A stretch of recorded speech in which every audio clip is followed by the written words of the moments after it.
Hello বন্ধুরা, আপনারা সবাই কেমন আছেন? আশা করছি খুব ভালো আছেন। আমিও খুব ভালো আছি। তো আজ হলো আমাদের ফলতা থানার রিপোল, মানে আবার ভোট দেব। তো আমি এসেছি কাল, তো ভোট দিতে এসেছি। তো এই যে কাগজটা দেখছেন, এটা বিজেপি থেকে দিয়ে গেছে।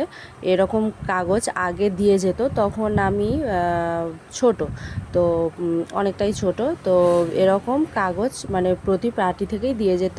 সিপিআইএম, টিএমসি, বিজেপি সবাই দিয়ে যেত। তো কয়েক বছর ওরা কেউ দিয়ে যায় না, দিয়ে যায় আমাদের টিএমসি থেকে। তো এই বছর দিয়ে যায়নি। এই বছর মানে যা বুঝলাম, অনেকের দিয়েছে অনেকের দেয়নি। আগে তাদের দিত না, আমাদের দিত। তো তখন টার্গেটে আমরা ছিলাম না হয়তো।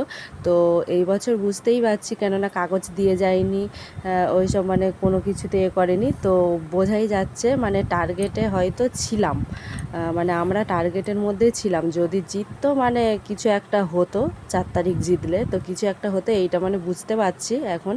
তো আমি যখন আগেরবারে ভোট দিতে গিয়েছিলাম, এটাও একটা বোঝার ব্যাপার, যখন ভোট দিতে গিয়েছিলাম তো 4 তারিখ তার আগে যে ভোটটা হয়েছিল, সেই তখন আমি ভোট দিতে এসেছিলাম, তখনও ভোট দিয়েছি। এই যে এতটুকুই পড়ে আছে, মানে এই যে কালিটা।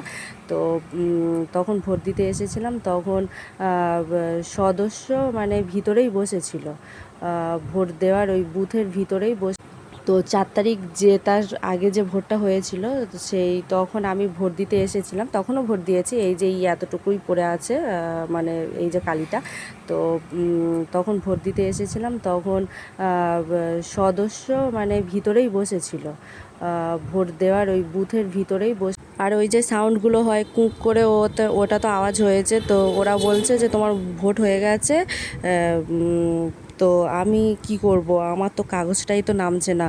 আমার তো মানে ভয় লাগছে, আর সুইচটাও উঠছে না। তো যার জন্য আমি দাঁড়িয়ে দাঁড়িয়ে দেরি করছিলাম। তো এতে হয়তো ওরা বুঝতে পেরেছে, আমার দিকে দেখছিল, আর আমি তো মানে খুব ভয়ই পাচ্ছিলাম।